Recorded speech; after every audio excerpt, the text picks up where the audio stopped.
மின்மினி பாப்பா ஆசையா பாட்டி ஊருக்கு வந்ததும் அவளோட அம்மா அப்பா அவளை அங்க விட்டுட்டு கிளம்பிட்டாங்க. அதே சமயம் வீட்டு தோட்டத்துல இருந்த கொய்யாவை யாரோ பறிக்கிறாங்க. பாட்டி, நம்ம கொய்யாவை யாரோ திருடிட்டு ஓடுறாங்க. நான் போய் பிடிக்கிறேன். அத பார்த்த மின்மினி அந்த திருடனை தொடர்ந்து போக ஆரம்பிக்கிறா.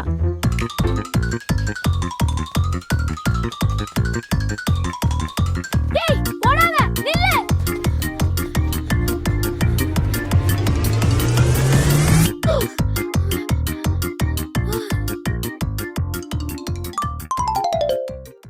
விழுந்துட்டியா? ஏதாச்சும் அடிபட்டுருச்சா உனக்கு?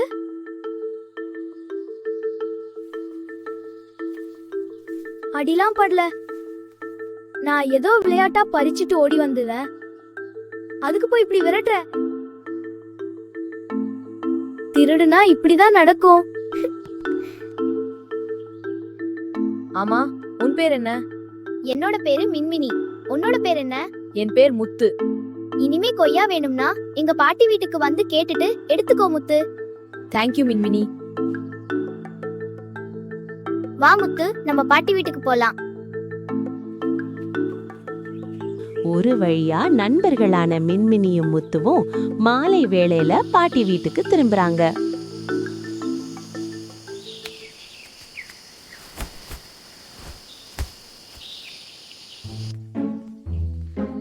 என்னம்மா, இவன் தான் கொய்யா பறிச்சவனா? ஆமா பாட்டி. முத்து வேற யாரும் இல்லம்மா, நம்ம தோட்டத்தை பாத்துக்கிற மணிமாமாவோட பையன்தான். மின்மினிய பாட்டி வீட்ல விட்டுட்டு முத்து அவன் தங்கி இருந்த தோட்டத்துக்கு கிளம்பிட்டான்.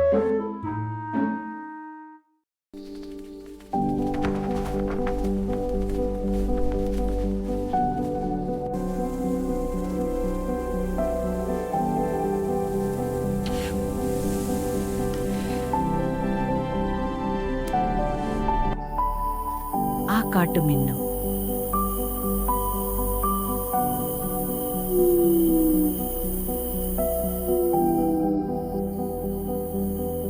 பாட்டி, நாளைக்கு தோட்டத்துக்கு போவோமா? போலாம் மின்னு, இப்போ தூங்குடா.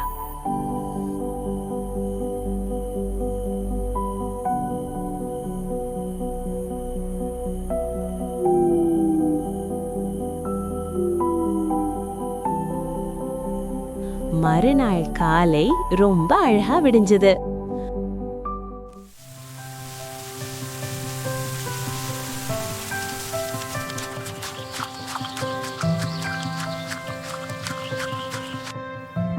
பாட்டி, இன்னும் எவ்வளவு தூரம் போகணும்?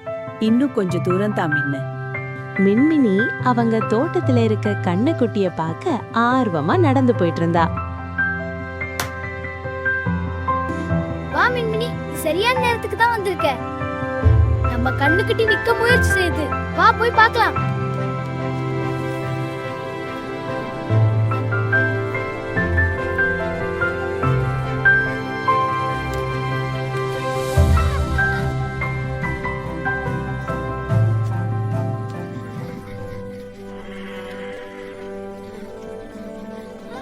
கண்ணுக்குட்டிய பார்த்த மின்மினி அங்கிருந்து வர மனசே இல்லாம அங்கேயே உட்கார்ந்திருந்தா.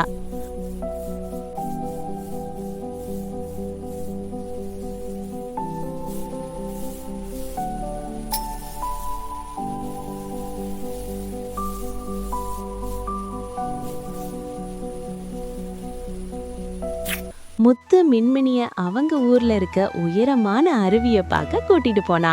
இப்போ நம்ம எங்க போயிட்டு இருக்கோம் முத்து? நம்ம இப்போ அருவியை பார்க்க போயிட்டு இருக்கோம் மின்மினி. முத்து, நான் அந்த அருவியை பத்தி கேள்விப்பட்டிருக்கேன், ஆனா இதுவரைக்கும் போனதே இல்ல. மின்மினி, அந்த அருவி தொடங்குற இடத்துல மலை மேல ஒரு பொக்கிஷம் இருக்கான். ஆனா இதுவரைக்கும் அவ்வளவு மேல யாரும் ஏறினது இல்லையா அப்படின்னு என் நண்பர்கள் சொன்னாங்க. பொக்கிஷமா அப்படின்னு ஆச்சரியமா கேட்டா. மின்மினி கிட்ட அங்க தூரத்துல இருந்த அருவிய காட்டுனா முத்து. அந்த மலை மேல இருக்க பொக்கிஷத்தை பத்தி பேசிக்கிட்டே இருவரும் மூங்கில் காட்டு வழியில அருவியை நோக்கி போயிட்டு இருந்தாங்க. இந்த காடு ரொம்ப அழகா இருக்கு முத்து. நாங்க இருக்கிற ஊர்ல இப்படி காடுங்க இல்ல. கிராமத்துல யாரும் மரத்தை வெட்ட விட மாட்டாங்க மின்மினி. அதனாலதான் இங்க காடெல்லாம் அப்படியே இருக்கு. நான் என் நண்பர்களோட ஒரு நாள் இந்த காடுக்கு வந்து நிறைய பழங்களை பறிச்சு சாப்பிட்டு இருக்கேன் மின்மினி.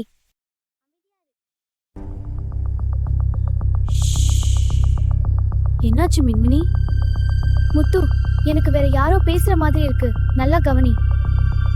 நான் சொன்ன மாதிரியே பண்ணினதுனால பக்கத்து ஊர்ல நமக்கு கிடைச்ச வசூல் எவ்வளோன்னு இன்னைக்கு நம்ம பிளான் பண்ணின மாதிரி மின்மினி ஒளிஞ்சுக்கோ சீக்கிரம்.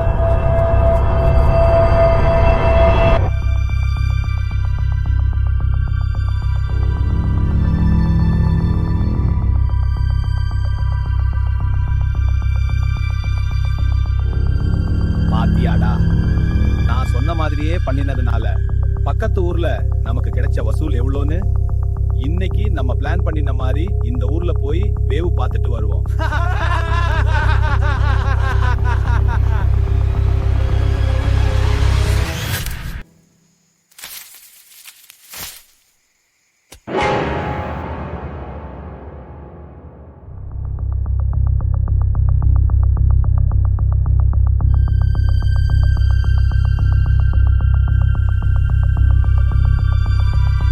இவங்க நம்மள புடிச்சிருவாங்களா?